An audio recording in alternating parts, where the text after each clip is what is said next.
Ish Klal Yasha Be'inav Yasa. All right, to say good morning. Today's daf is Kuf Yud Gimel. We have a lot to do today, Baruch Hashem. Our shir this morning is dedicated by Bruce and Kathy Posner in commemoration of the yahrzeit of Kathy's grandfather, Meir Greenbaum, Meir Ben Naftali Zichron Levrach. We hope that in the merit of our Talmud Torah, the Neshama will have an aliyah and the family in Nechama.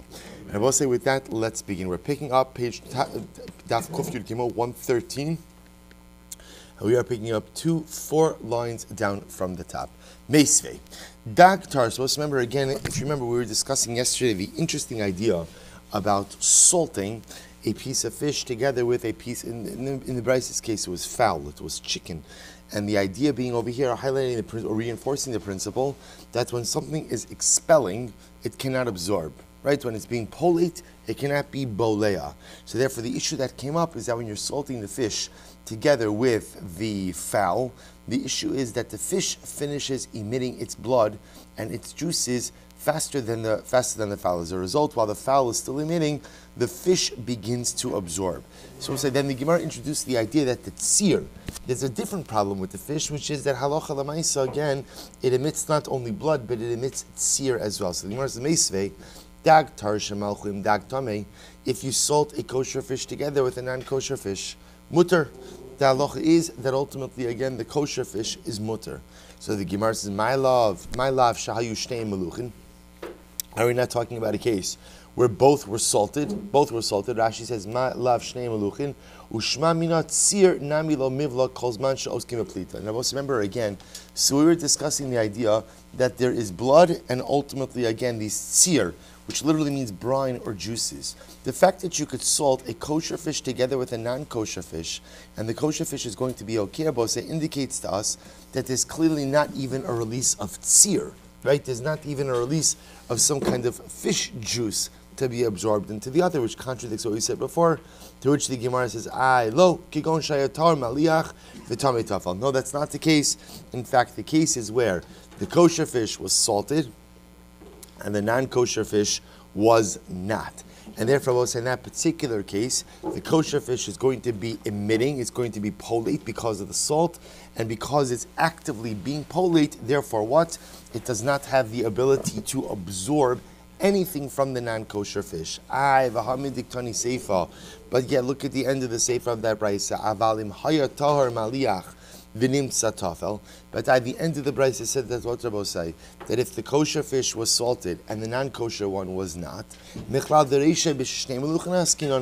seem to indicate to us that halacha lamaisa, the first part of the brayse is talking about a situation where both fish were salted, to which the Gemara says, Perushe kamefarish. In reality, the brayse will say is comprised of 2 parts, one part expounding upon the other. Here's how you read it. Tar shemalchim dag tamei mutter. If you go ahead and you have a piece of kosher fish and a piece of non-kosher fish, and the kosher fish is salted and the non-kosher fish is not, the halach is the kosher fish is mutter. We'll say, I should say that differently. The kosher fish is salted together with the non-kosher fish. The kosher fish is mutter. When is the kosher fish mutter? Ketzad she'tar maliach v'tamei tafel. That would be a case ultimately where the kosher fish was salted and the non-kosher one was not. And therefore, we'll say the logic being, when the fish is salted, it expels. So therefore, again, in this case over here, the kosher fish is salted, which means it's expelling. The non-kosher fish is not salted, which means it's not expelling, which is good news for us. Why? Because if the kosher fish is not expelling anything, it means there's nothing for the kosher fish to absorb. So the Gemara says, Hachanami mistabra, this seems to be a clear interpretation. Because if you think that the Reisha is talking about where both of them are salted, Hashta shnei meluchim shari. If you're going to tell me in a case where both of them are salted and tell me that they're both, that the kosher fish is mutter, tahar ma'liach v'tamei tafel miboy, then I will say it goes without saying in a case where the kosher fish is salted and the non-kosher fish is not, then sooner the kosher fish will remain mutter. To which the Gemara says, well, that's not a good raya. Imishum ha lo iria. If it was because of that, that would not necessarily be the correct interpretation. I'll tell you why. Tana Sefer legalo yeresha. Because we'll see, you could know that the Brisa wrote the Sefer to shed light on the Reisha. Delo tema Reisha tahar maliach v'tamei tafel. Don't say that the Reisha is talking about a case where ultimately, again, the kosher fish is salted and the non-kosher fish is not. Aval shnei meluchim aser, but perhaps if both are salted, inachinami, then the kosher fish would be aser. Tana seifa, therefore, again, I will say the end of the brisa says, tar maliach v'tamei tafel, that ultimately, again, if the kosher fish is salted, the non-kosher fish is not michlal, the Reisha shnei meluchim. Therefore, we could infer from that the Reisha is talking about a situation where both are salted, and nevertheless it would be mutter. Okay, so we'll say, so remember, all that's happening over here is the application of the same principle we've been dealing with over the last couple of days, which is that when something is actively busy or occupied, expelling, it cannot absorb. So therefore, we'll say in these kind of cases where you have a kosher fish and a non-kosher fish together in the same pot. So again, halacha l'maisa, if the kosher fish is salted and the non-kosher fish is not, it's okay.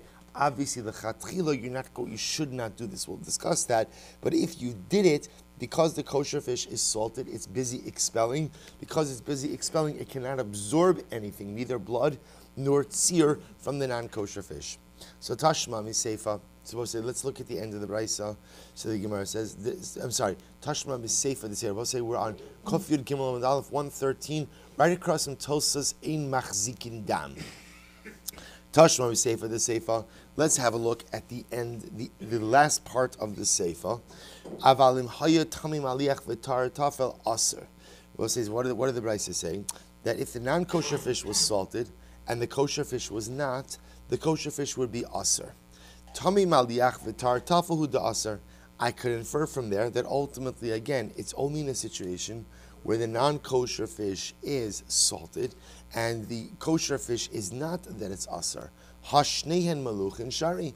But it sounds like if both were salted, ultimately the kosher fish should be fine. To which the Gemara says, no, that is an incorrect inference. Since in the beginning of the brisa we wrote that if the kosher fish is salted and the non-kosher fish is not, Tana nami seifa tami maliach v'tar tafel. So therefore, Rabbi, we maintain mishnaic symmetry. I should say brisa symmetry. Amar Shmuel. Okay, so we'll say. So first of all, it happens to be that the Shulchan Aruch happens to quote these halachas. So we'll say this is brought down in Hilchos Melicha, Simin Ayin Sif Aleph.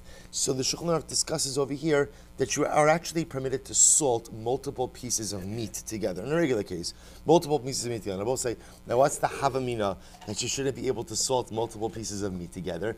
Everything is expelling blood. So isn't there a concern that ultimately, again, you're going to have one piece sitting in the blood of another piece of meat? And I will say the truth is, if you take it to logical extension, forget about one piece of meat and another piece. It's still it's a simpler issue, which is what? A piece of meat, I will say what? Sitting in its own blood, it's problematic also, right? So the Shulchan Aruch says we don't worry about that. Why? This principle. As long as the meat is salted, we understand that it is busy expelling the blood, and while it's busy expelling the blood, ultimately, again, it does not absorb, which is why, by the way, and we'll discuss this, in part of the process of salting, what type of utensil do you have to use? A perforated one, because we do not want the meat sitting in the blood. As much as when the salt is acting on the meat does not absorb. We don't want the meat sitting in blood, because after a certain amount of time there could be an issue ultimately of reabsorption. So Shulchan Aruch has all of these different cases, and he happens to quote aval basar im dogim, but salting fish and meat together, afilu basar ofos im dogim asar limloch. The fisha dogim poltim called siran kodim shiflo da of as damos. This is actually very interesting. So there's an issue over here, really just right as the Gemara says, that because the fowl and the meat, or the fish and the meat, emit their blood at different paces at different times, halacha l'maisa, if you were to go ahead and salt them together, the fish would become aser. Actually, the Shulchan Aruch paskins that you'd have to remove a klipa. So obviously the ideal is that you're not salting them together. Okay, says the Gemara Baiter. I'm sorry? Oh, I thought you were saying to me. I'm done in 2 minutes. Okay, good. 2 minute one of us. Good, thank you.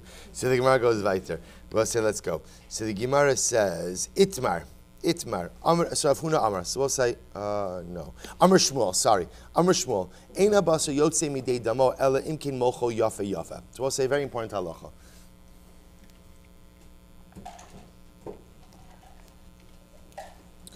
So basar, the meat does not expel its blood unless of course it was salted very well. So we'll say the halacha is that the meat has to be heavily salted, we'll discuss, in order to properly expel its blood.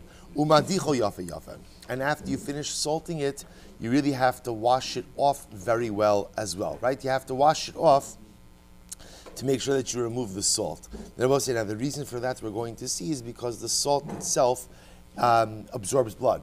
So because the salt absorbs blood, you want to wash off the salt as well. Umadicho yafa yafa. So the Gemara says, fine. Itmar Rav Huna Amar moleach umadiach. So Rav Huna says you have to salt the meat and wash it. B'masni satana, in the Brisa we learned, madiach umoleach umadiach. You have to wash the meat, you have to salt the meat, and you have to wash the meat again. So we'll say this needs to be machlokas. First opinion saying you have to salt it and wash it. Second opinion saying you have to wash it, salt it, and wash it. V'lo pligi, the truth is they're not arguing. Ha de chalalei beit habcha, ha de lo chalalei beit habcha. So we'll say everything depends on what happens before you purchase the meat.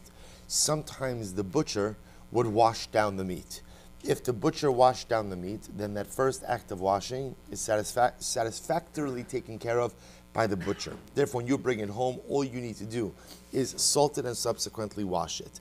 But if the butcher did not go ahead and wash off the meat, then halacha l'maisa you have to wash it, salt it, wash it. Rav Dimi ben Arda malach lebemilcha galal nisa.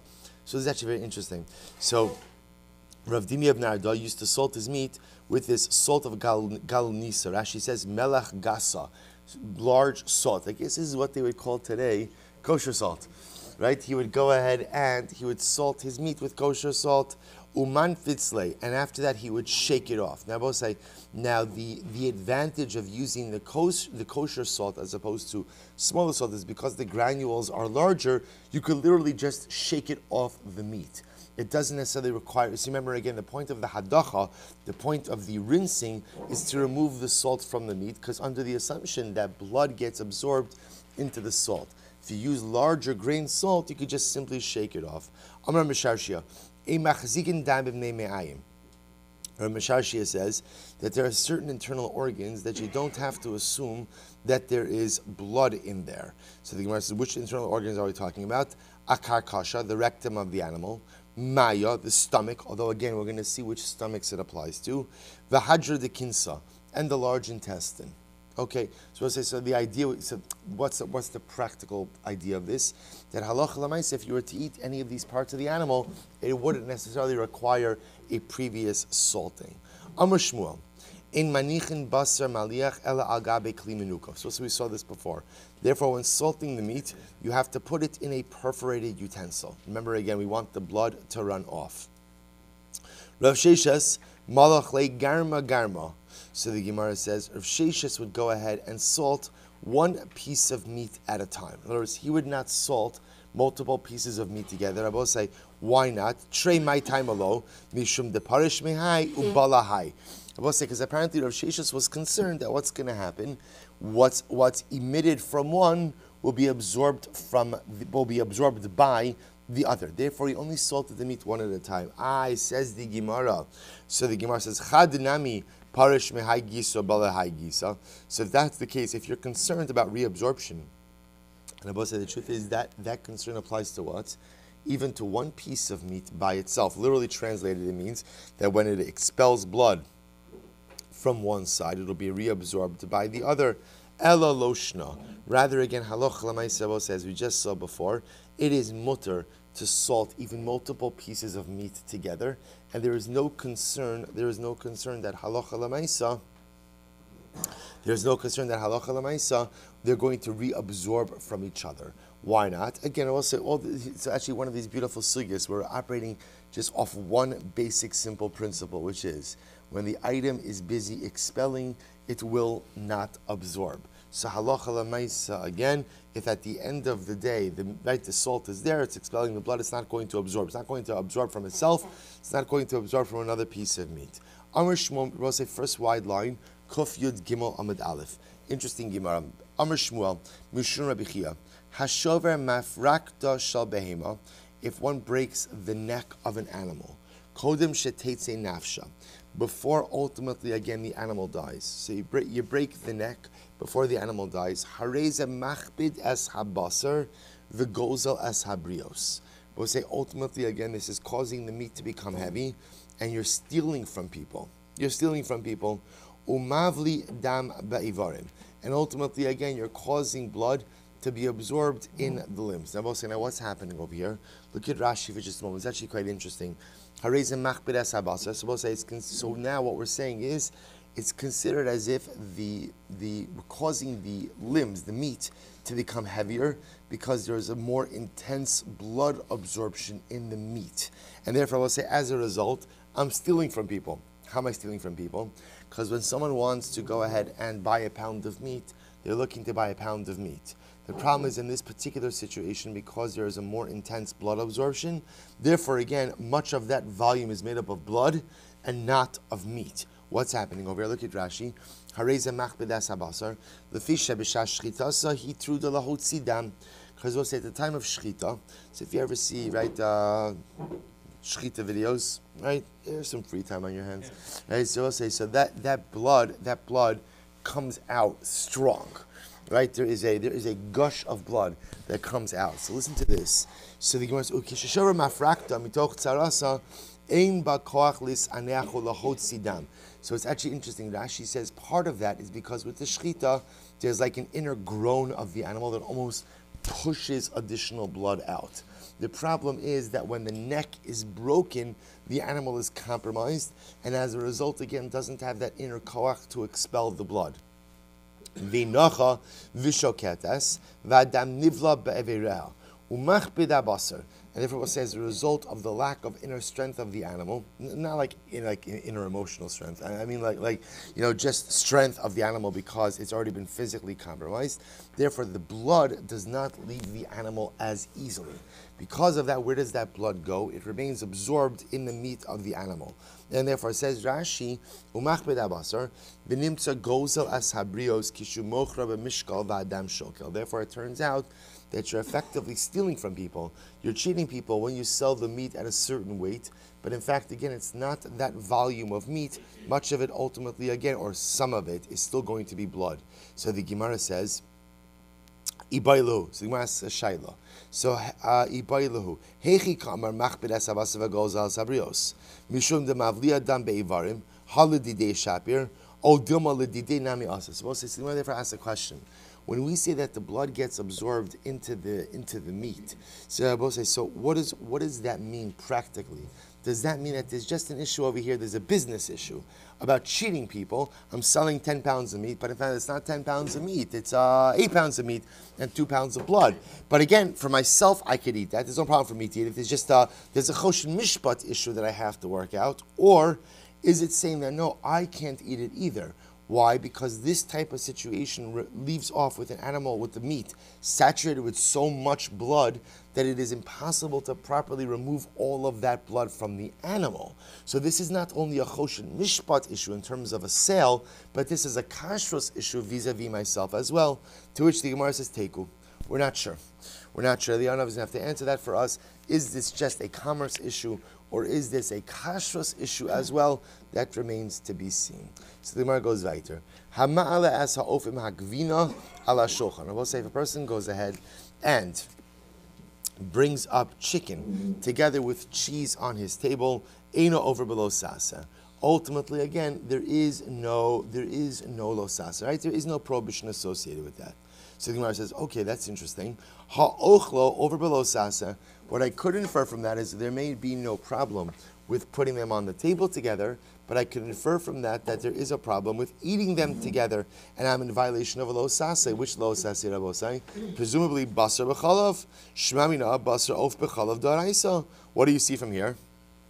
That the prohibition of chicken, fowl, and milk is the araisa, to which the Gemara says, no, Ema hama'ale asa of magvin ala shulchan eino ba lidei lo sasa.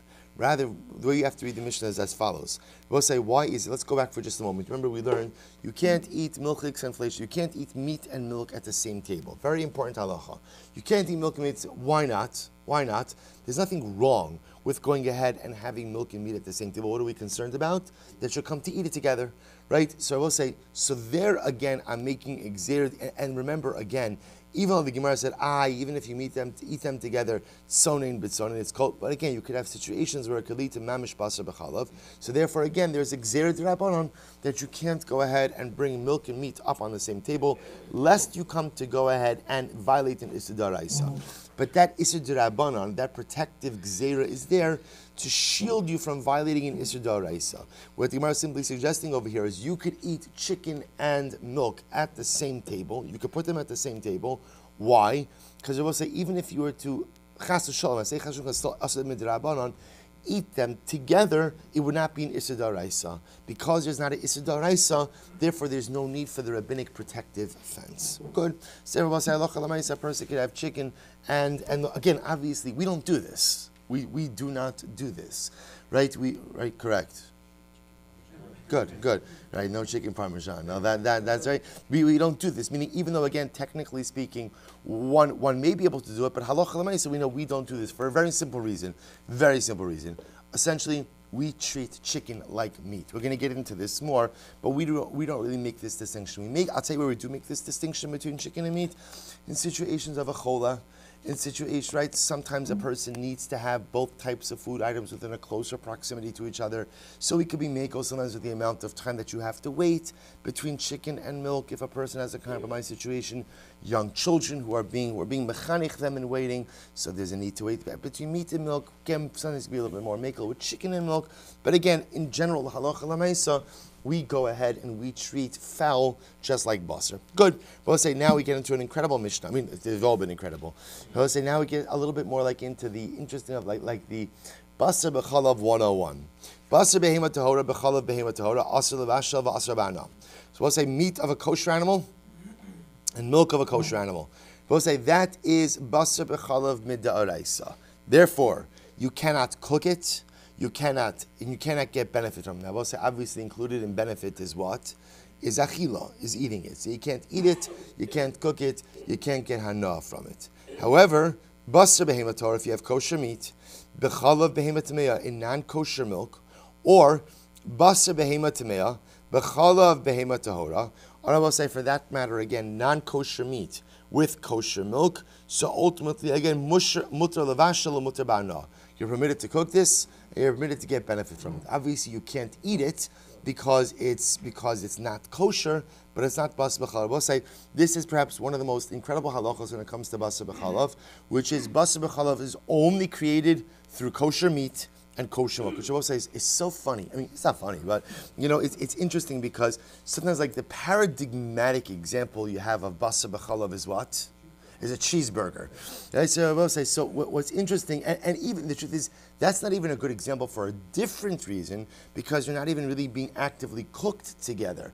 But I will say, but for example, if you were to take a non-kosher hamburger and a non-kosher piece of cheese, or kosher, that's basar b'chalav, but interestingly enough, it's basar b'chalav midrabanan. Now, it's nevela d'oraisa, don't get excited, you are still violating a biblical prohibition, just a different one. So right, if I have non-kosher meat with kosher milk, that's nevela, that's treifa, it's just not basar b'chalav. Basar b'chalav is only created through the act of cooking kosher meat and kosher milk together. Anything else will be asr out the halachas of tarifus. It's not kosher, but it's not technical basar b'chalav. Both say, now remember, that's a major nafkamina. Why is it a major nafkamina? Because we'll say basar b'chalav is asr ba'ana. Other forms of non-kosher food are not asr ba'ana. So if I have non-kosher meat, I could give that to my Gentile neighbor. I could sell it to someone.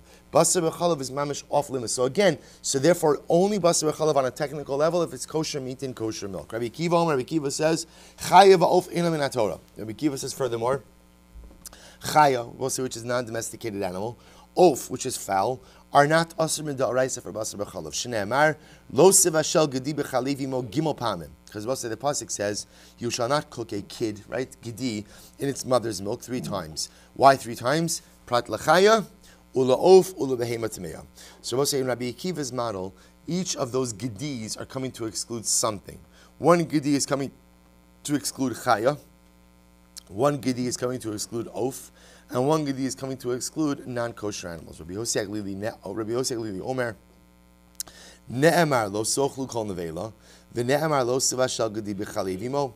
Rabbi Yossi says you can't eat an nevela, right? And it also says you can't cook a kid in its mother's milk.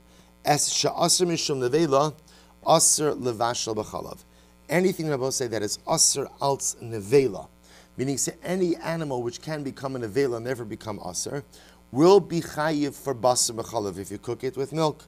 Of she'aser mishum nevela, yachol yehi aser levashel b'chalav. So therefore, again, when it comes to a bird, let's remember again, a bird can become aser. If you eat a bird carcass, a bird dies, right? A bird dies, and you eat that bird carcass, that's nevela. So I would have thought, therefore, that a bird is subject to basar b'chalav as well. To which the Gemara says, amazing. Tamalomar b'chalev imo. Therefore, the pasuk says, in its mother's milk, yatsa of she'in lo chalavein. This comes to exclude a mother, which what? Has no, this comes to exclude a bird whose mother does not produce milk. So also I say, interestingly enough, Rabbi Yosef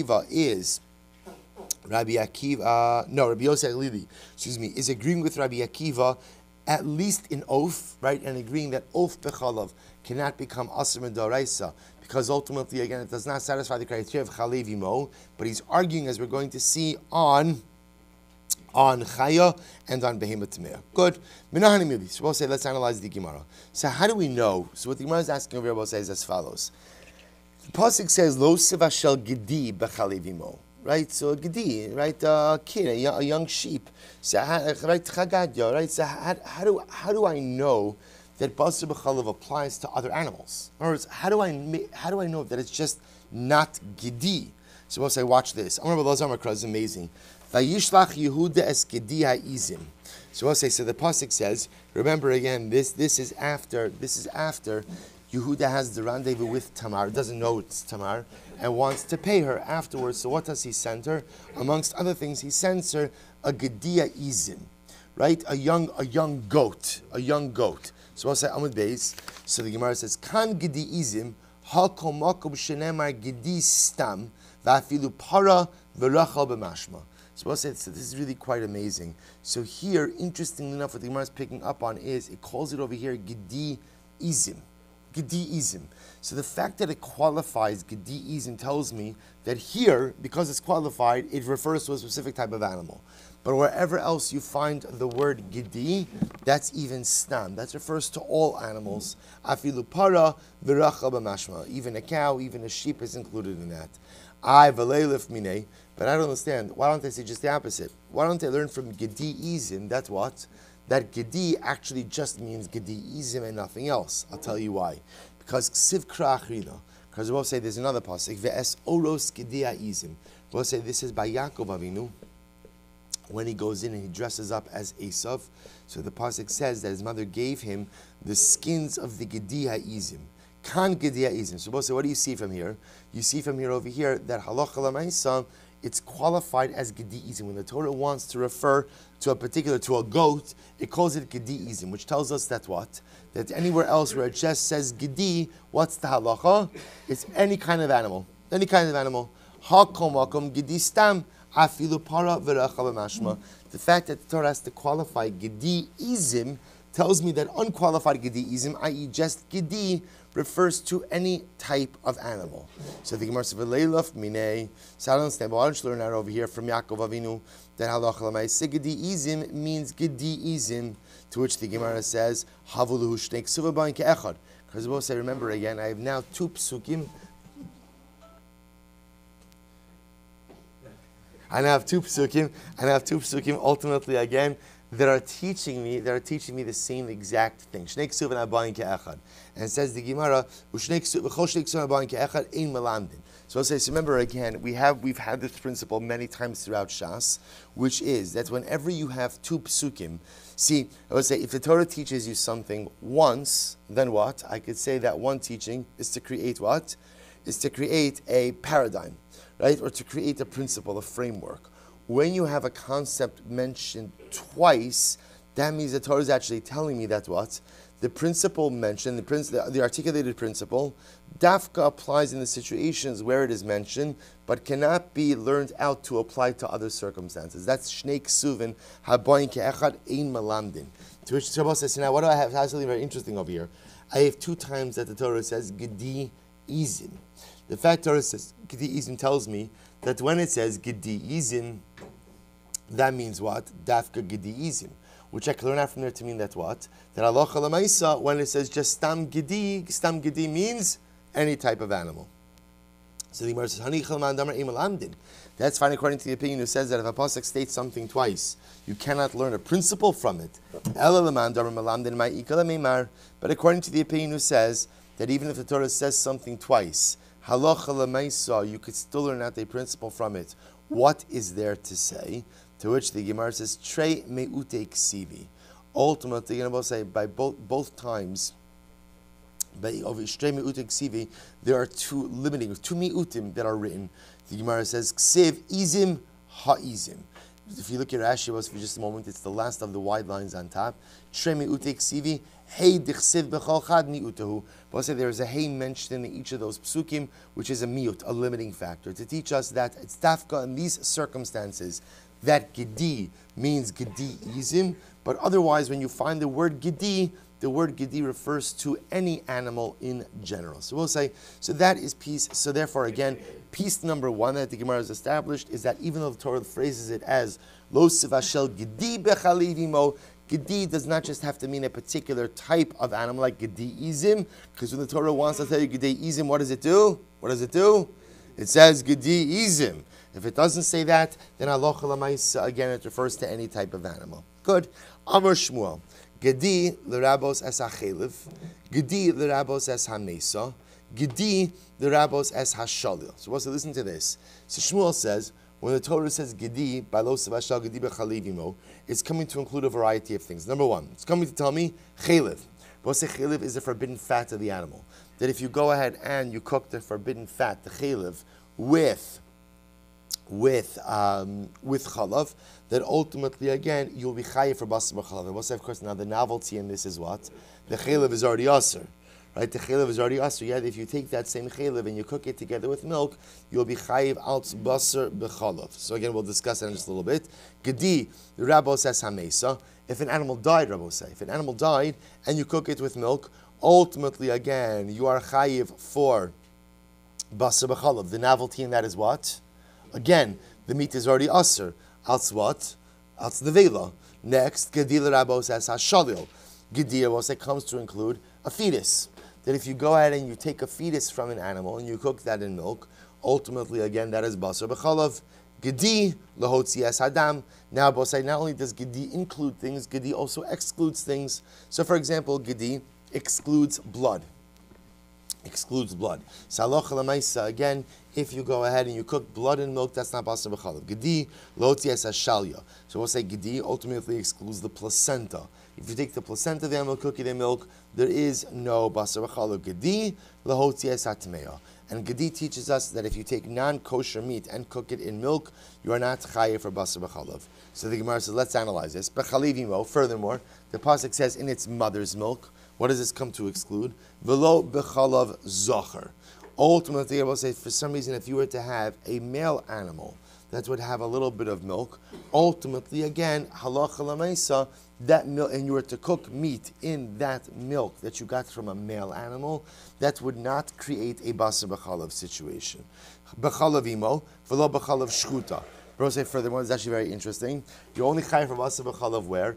If the milk comes from a living mother. If the mother was shechted, and halacha l'maisa, again, milk is extracted from the mother after. That's from the udders, right? We spend a lot of time on udders. Halacha l'maisa, that does not create basar b'chalav.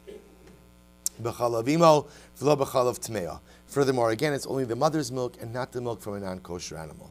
So the Gemara says, 1 second.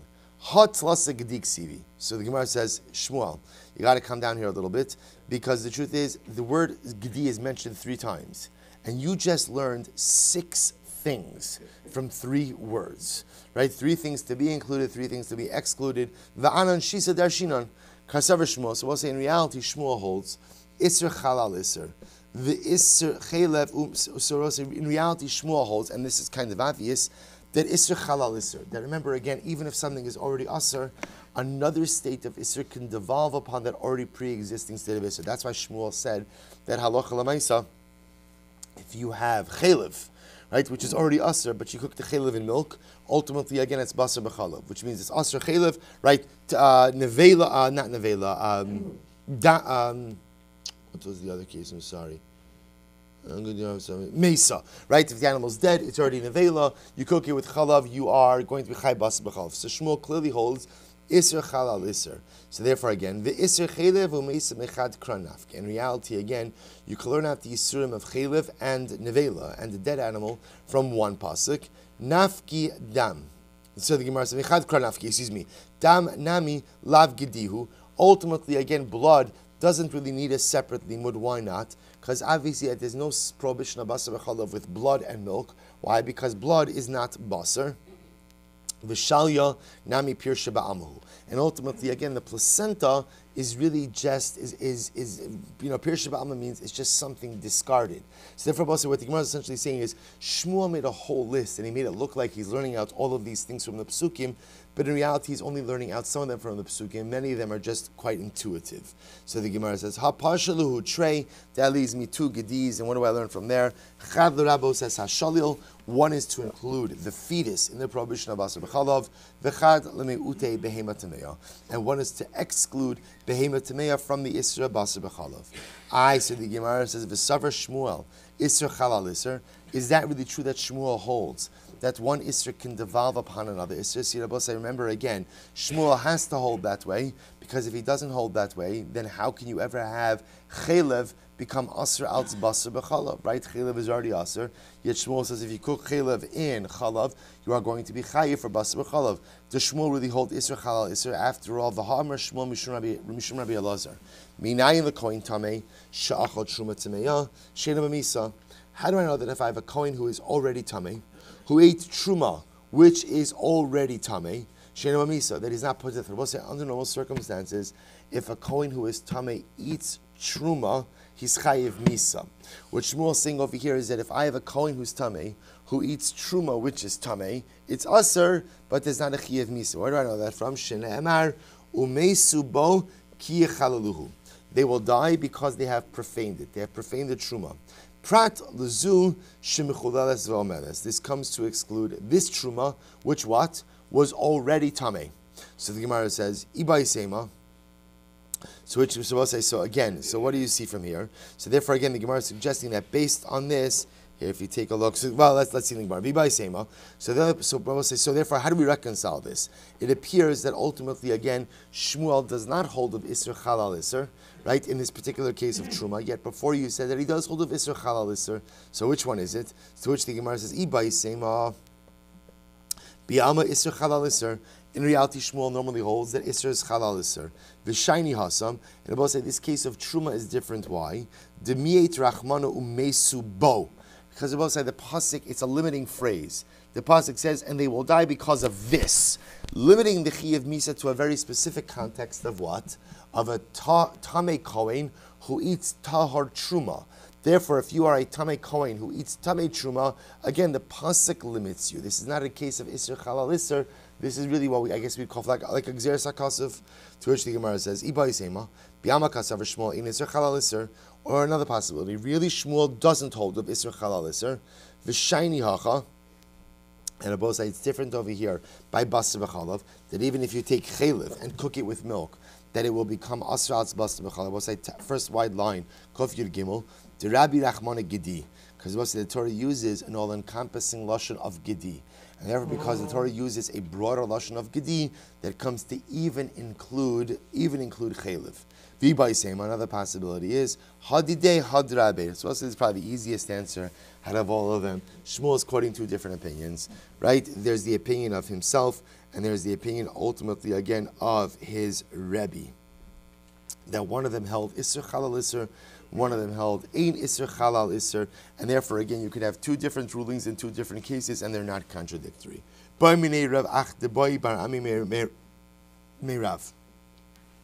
Listen to this.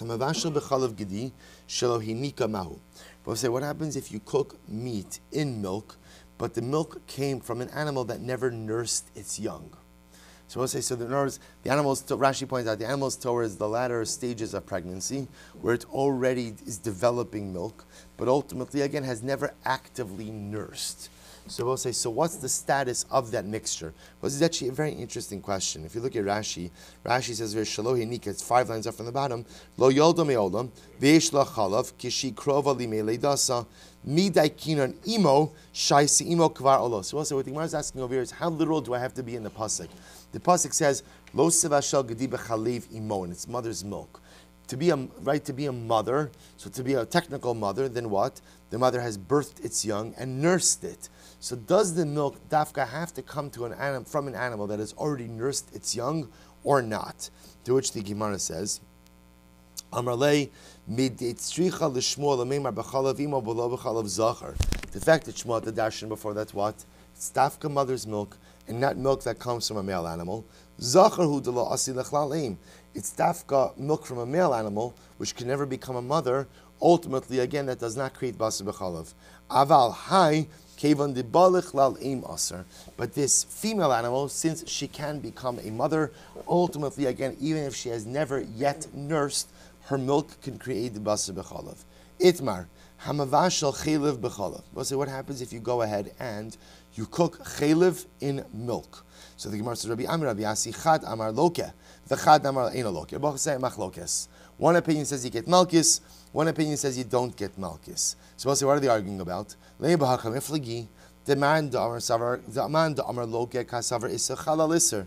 Uman da Amar Eino Loke, Kasavar Ein Isser Chal al Isser. So we'll say, the Gemara is very simple. Maybe the machlokes is as follows, and again, not complicated. What's the machlokes? Do we say Isser Chal al Isser or not? The chaylev is already usser. You now go ahead and cook it in milk. Can another layer of Isra basar b'chalav devolve upon the already usser chaylev or not? One opinion says yes. One opinion says no. So says the Gemara lo. D'chuli alma ein Isra chalal Isser. No, everyone agrees that ein Isra chalal Isser. Achila, actually, we'll stop over here for today. We'll pick up in Meretz Hashem with the resolution of this machlokes. Sha'atova u'metzlachos tomorrow.